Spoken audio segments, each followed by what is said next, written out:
মাত্র 10 মিনিটে এই দুর্দান্ত স্বাদের নিরামিষ পনিরের রেসিপিটি যে কেউ আপনারা তৈরি করে নিতে পারবেন।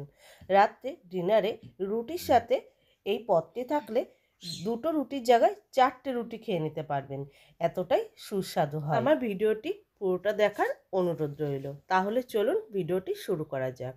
গ্যাসে একটা কড়াই বসিয়ে দিয়েছি। তারপর ওই কড়াইয়ের মধ্যে 3 থেকে 4 টেবিল চামচ রিফাইন তেল দিয়ে দিয়েছি।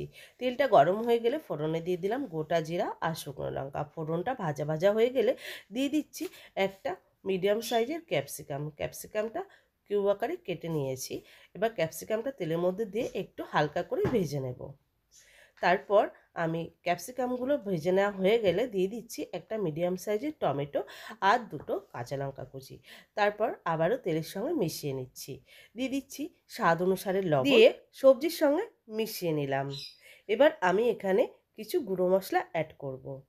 প্রথমেই দিয়ে দেব ধনিয়া গুঁড়ো, জিরার গুঁড়ো, লঙ্কার গুঁড়ো, হলুদ গুঁড়ো আর অল্প পরিমাণে গরম মশলা গুঁড়ো। এবার দিয়ে দিচ্ছি অল্প পরিমাণে জল। তারপর মশলাটা খুব ভালো করে সবজির সঙ্গে মিলিয়ে নেব। বন্ধুরা, আমার ভিডিওটি আশা করছি আপনাদের খুবই ভালো লাগবে। আর ভালো লাগলে আমার চ্যানেলটি লাইক, শেয়ার ও সাবস্ক্রাইব করবেন। আর পাশে থাকা বেল আইকনটা অবশ্যই প্রেস করবেন। যখনই কোনো ভিডিও আপলোড করব নোটিফিকেশান আপনাদের কাছে পৌঁছে যাবে। দিয়ে দিচ্ছি অল্প পরিমাণে আদা। তারপর ওই মশলার সঙ্গে খুব ভালো করে মিলিয়ে নিচ্ছি। আর মশলা যত ভালো করে কষানো হবে ততই কিন্তু রান্নার টেস্ট বাড়বে। আর দেখুন মশলার মধ্যে এবার আমি দিয়ে দিচ্ছি হাফ চামচ চিনি। যেহেতু এটা নিরামিষ রেসিপি তার জন্য মিষ্টিটা একটু অবশ্যই দেওয়ার চেষ্টা করবেন, তাহলে রান্নার স্বাদটা আরও বেড়ে যাবে। দিয়ে দিচ্ছি এখানে 200 গ্রাম পনিরটা আমি হাত দিয়ে একটু ম্যাশ করে নিয়েছি। আপনারা চাইলে গ্রেটার দিয়ে গ্রেট করে নিতে পারেন। তারপর ওই পনিরটা দিয়ে মশলার সঙ্গে খুব ভালো করে মিশিয়ে নিচ্ছি। বন্ধুরা, যদি আপনারা ফেসবুক থেকে আমার এই রেসিপিটি দেখে থাকেন তাহলে পেজটি ফলো করে নেবেন।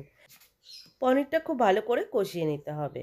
এবার আমি এখানে যোগ করছি 1 টেবিল চামচ বাটার। আর এই বাটারটা দিলে রেসিপিটির স্বাদটা আরও দ্বিগুণ বেড়ে যাবে। তারপর বাটারটা পনিরের সঙ্গে খুব ভালো করে মিলিয়ে নিলাম। বন্ধুরা, আমার ভিডিওটি স্কিপ না করে পুরোটা দেখবেন। আশা করছি রেসিপিটি আপনাদের খুবই ভালো লাগবে। দিয়ে দিচ্ছি অল্প পরিমাণে জল। যেহেতু এই রেসিপিটি রুটির সঙ্গে পরিবেশন করব তার জন্য জলের পরিমাণটা একদমই অল্প দিয়েছি। তারপর খুব ভালো করে কয়েক মিনিট ফুটিয়ে নিয়েছি। তরকারিটা কিন্তু আমি একদমই ঝোল করব না, একদম গা মাখা তৈরি করব, যাতে রুটির সাথে খেতে দুর্দান্ত স্বাদ লাগে। এবার দিয়ে দিচ্ছি অল্প পরিমাণে কাসুরি মেথি আর অল্প পরিমাণে ধনেপাতা কুচি। তারপর খুব ভালো করে আবারও মিলিয়ে নিচ্ছি। আর এই দুটো দিলে কিন্তু খুবই স্বাদ হয়। দেখুন, তাহলে খুব সহজেই আর খুব কম টাইমে এই রেসিপিটি তৈরি করা যায়। আর খেতেও কিন্তু দুর্দান্ত স্বাদ হয়। একবার বাড়িতে বানিয়ে দেখবেন। আশা করছি আমার রেসিপিটি আপনাদের খুবই ভালো লাগছে। দেখেই বুঝতে পারছেন যে রেসিপিটি কতটা সুন্দর হয়েছে। দেখতে যতটা সুন্দর হয়েছে খেতে কিন্তু তার থেকে আরও বেশি সুস্বাদু হয়েছে। আশা করছি সবাই ভালো থাকবেন, সুস্থ থাকবেন। ধন্যবাদ।